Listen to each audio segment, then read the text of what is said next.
Morning students, फिर से आपका हिंदी क्लास में स्वागत है। आज हम इस वीडियो के माध्यम से जो अगला पाठ पढ़ने जा रहे हैं वो है हमारी हिंदी व्याकरण का पाठ 6। नाम है विशेषण। विशेषण इट मीन्स एडजेक्टिव्स।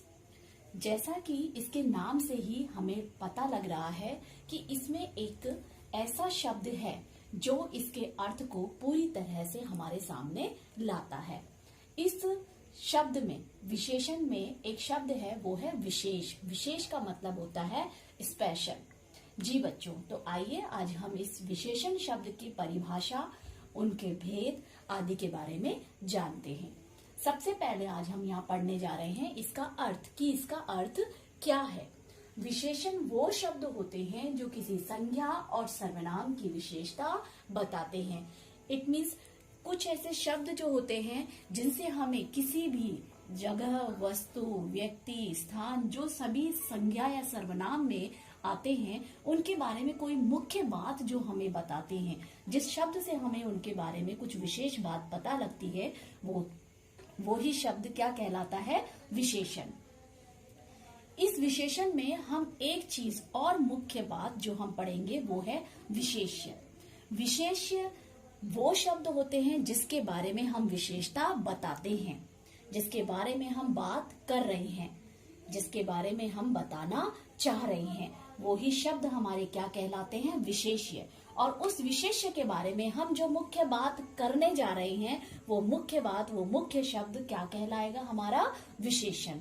देखिए, जैसे कि यहाँ एक उदाहरण दे रही हूँ, यह पानी दूषित है। यहाँ इस वाक्य में हम देख रहे हैं कि यहाँ हम पानी की बात कर रहे हैं और पानी कैसा है?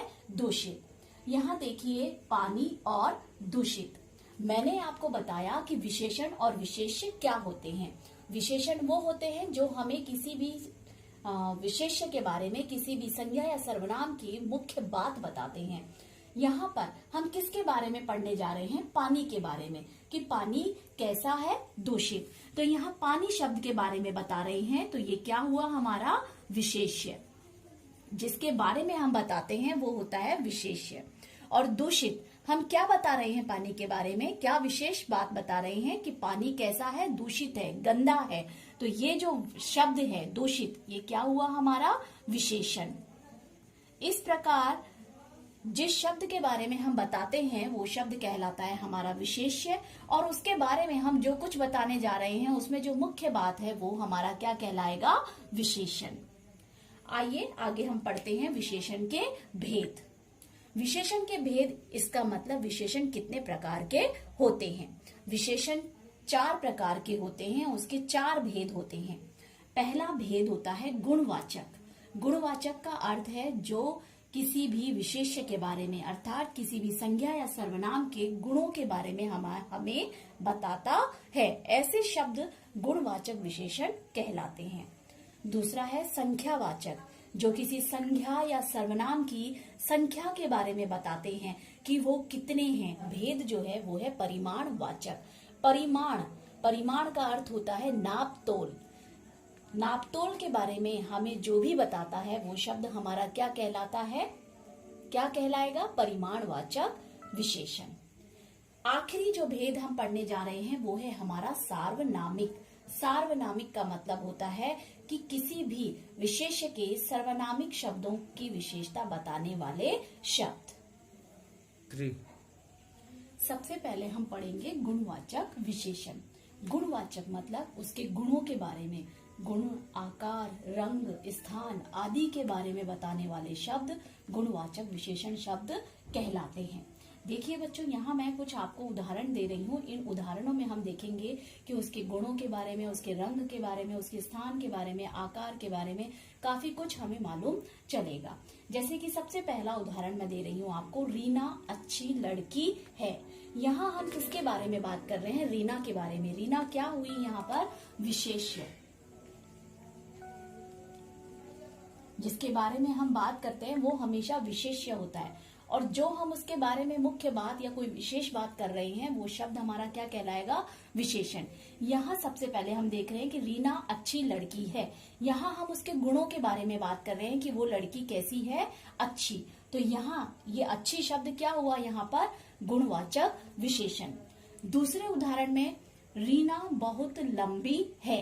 यहाँ हम उसकी हाइट के बारे में बात कर रहे हैं, उसके आकार के बारे में बात कर रहे हैं कि उसकी लंबाई कैसी है, वो छोटी है या लंबी है, हाँ, या उसका जो हाइट है, उसकी हाइट जो है वो बीच की है, जैसा भी है उसकी लंबाई के बारे में, उसके शारीरिक आकार के बारे में हम बात कर रहे हैं। तो यहाँ पर रीना बहुत लंबी है, लंबी शब्द जो है वो यहाँ किसके बारे में बता रहा है, रीना के बारे में कि वो लंबी है, हाँ, तो ये उसका क्या हुआ, आकार, और आकार भी किस में आता है, गुणवाचक विशेषण में।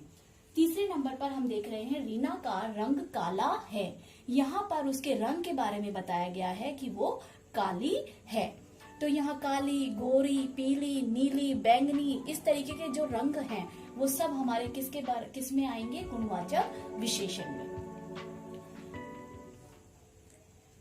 नेक्स्ट जो है वो है रीना एक शहरी लड़की है। यहाँ शहरी शब्द, वो शहर की रहने वाली है, इसीलिए उसे क्या कहा गया है, शहरी। तो रीना कैसी लड़की है, शहरी। यहाँ यह उसका स्थान बता रहा है कि वो किस जगह की रहने वाली है।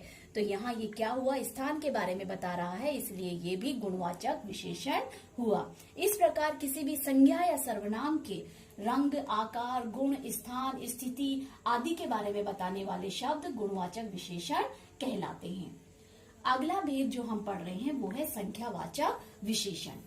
संख्यावाचक, जैसा कि नाम से ही पता लग रहा है कि किसी भी संज्ञा या सर्वनाम की संख्या के बारे में मालूम जिस शब्द से हमें चलता है वो शब्द क्या कहलाएगा, संख्यावाचक विशेषण। इसमें देखिए बच्चों, हम कुछ निश्चित, अनिश्चित, क्रमवाचक, काफी कुछ संख्याएं हमारे सामने आती हैं, उन सभी संख्याएं संख्यावाचक विशेषण कहलाएंगी। जैसे कि सबसे पहला मैं उदाहरण आपको दे रही हूँ, मेरे पास 100 रुपये हैं।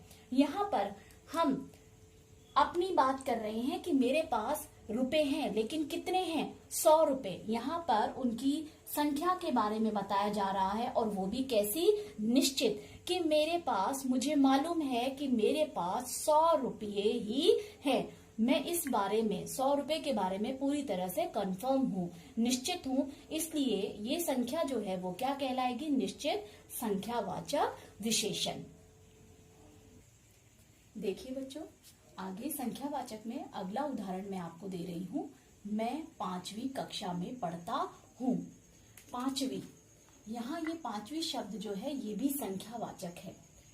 5वीं का अर्थ है फिफ्थ क्लास में पढ़ने वाला स्टूडेंट अपने लिए कह रहा है कि वो कौन सी कक्षा का है, 5वीं कक्षा का छात्र है। तो यहाँ 5वीं जो है वो कैसा है, क्रमवाचक संख्या। अगला उदाहरण है, कल कक्षा में बहुत से छात्र आए। अब तक हमने 2 उदाहरण पढ़े, उन दोनों में निश्चित संख्या हमारे सामने आ रही थी। 5वीं भी निश्चित संख्या है, और इसमें देखिए कल कक्षा में बहुत से छात्र आए। यहाँ पर हम बहुत से स्टूडेंट्स के बारे में बात कर रहे हैं कि बहुत सारे स्टूडेंट आए थे, बहुत सारे छात्र आए थे, संख्या का, लेकिन यहाँ पर हमें उनकी संख्या की निश्चितता का पता नहीं है कि टोटल स्टूडेंट कितने थे। तो यहाँ पर बहुत सारे छात्र आए, लेकिन संख्या का हमें निश्चितता का पता नहीं है, इसलिए यहाँ पर अनिश्चित संख्यावाचक विशेषण है। अगला है हमारा परिमाणवाचक। परिमाण का अर्थ ही नाप तोल होता है, इट मीन्स क्वांटिटी।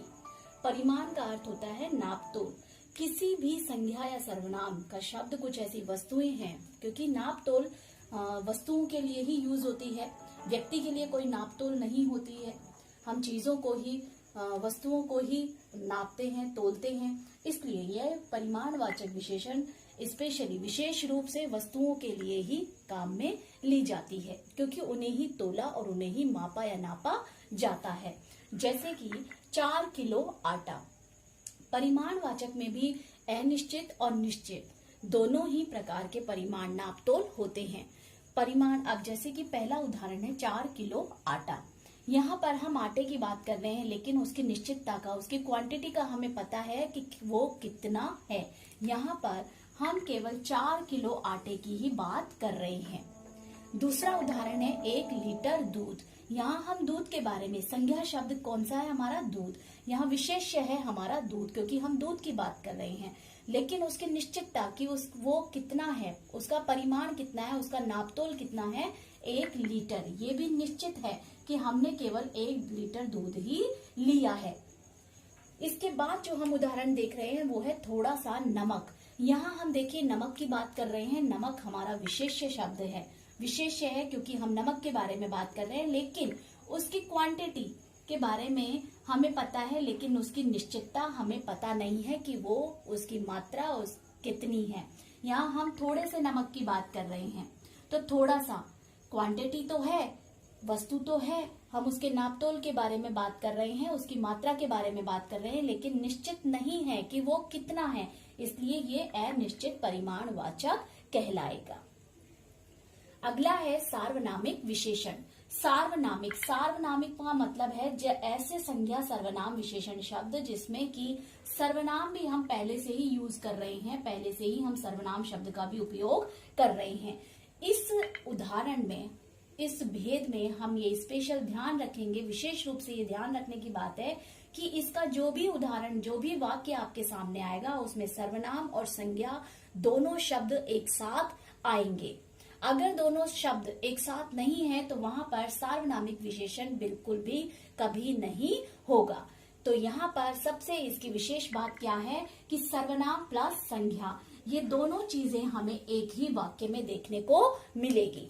जैसे कि मैंने आपको सबसे पहला उदाहरण इसमें दिया था, यह पानी दूषित है।